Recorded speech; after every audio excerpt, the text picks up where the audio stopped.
is the at-home workout for Friday, April 2nd. Warm up. Let's start with 5 inchworms, and then you're going to go into a Tabata, which is 8 rounds of 20 seconds work, 10 seconds of rest. And then with 2 movements, we're going to alternate back and forth. We're going to go between jumping jacks and dumbbell sumo deadlifts. So with your dumbbell set up like that, you're going to go in a nice wide stance. Turn your toes up just a little bit. Hinge at the hips, keeping that chest nice and high, and just stand up. From the side, the weight should be kind of right between my feet. I should have a nice flat back, keeping that lumbar curve, and just standing up nice and tall. So as many as you can in 20 seconds. No, not a crazy pace, it's just warm up, so just try and keep moving. And then 10 seconds rest, we'll do each one 4 times. Then you're going to do 5 more inchworms and another Tabata, which we are going to do plank shoulder taps.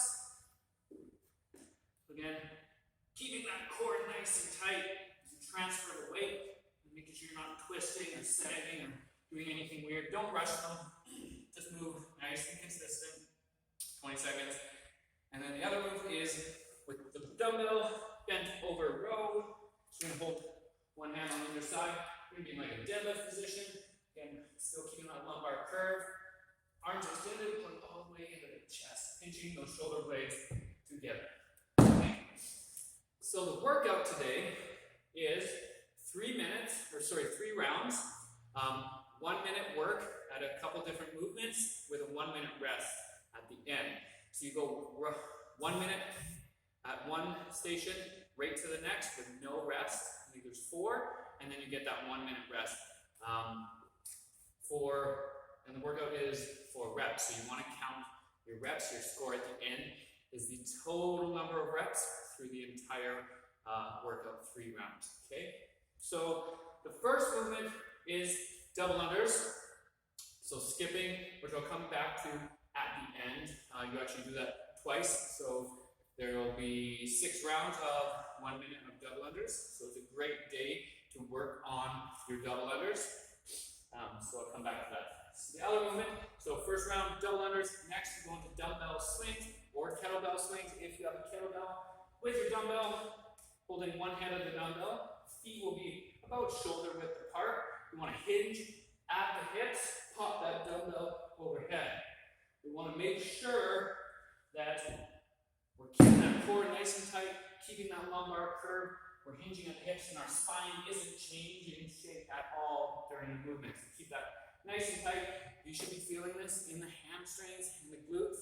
You will feel it in the back, not in a bad way. You've got to just keep that nice and tight.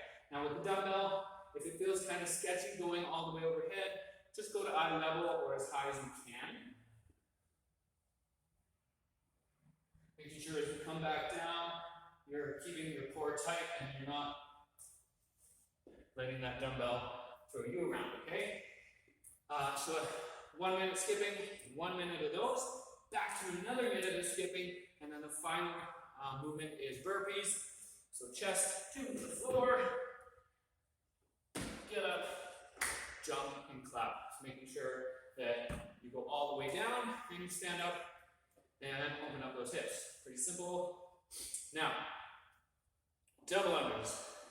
Haven't really reviewed them in a while, so I thought we would. The key to double unders is rhythm and consistency with your skip. So, couple pointers. You want to have your elbows close to your side and your hands slightly in front of your body. You should be able to see them at your periphery. When they start coming back like this, the rope's making contact under your feet and you're just going to trip on it. So you want it actually hitting the floor slightly in front of you. Now, with the jump, you want to make sure that even when you're doing your singles, that your hop, your jump is nice and consistent and something that you can maintain and repeat. So thinking about getting long and pointing the toes. So when I go to do double unders,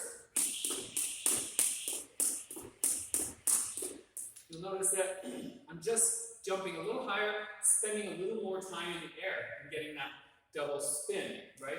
I don't want to start jumping or increasing the rate of my jumps.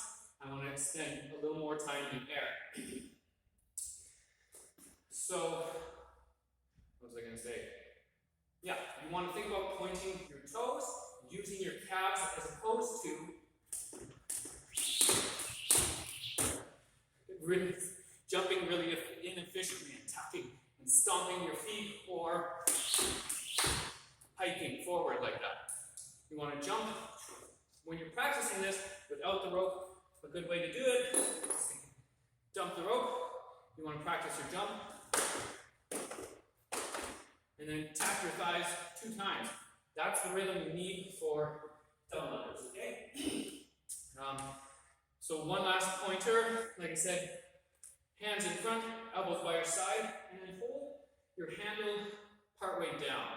Just so you still have a good grip, but you get as much leverage on that handle as possible. If you hold it too close, it's really hard, okay? So hold a little further down. So, and in terms of how I want you to approach this, this is 4 reps. So your goal is to get as many reps as possible throughout the entire workout. So you want to come out fairly hot, but not too hot. Something that you can maintain. With the swings, move at a consistent pace. Your goal is just to keep moving for that entire minute. You'll probably have to rest at some point, but kind of a little more on the slow and steady side will get you further there rather than rushing it and then having to put it down and rushing it and putting it down. And burpees, same thing. Find your pace, keep moving. Your goal, 100%, don't stop moving on the burpees. I don't care if you get 10 or you get 20, because if you move consistent, that is going to be more beneficial for you. Double unders, just fight it out, grind it out, get as many as you can. If you get 3 per round, that's okay. That's 3 more than you did before.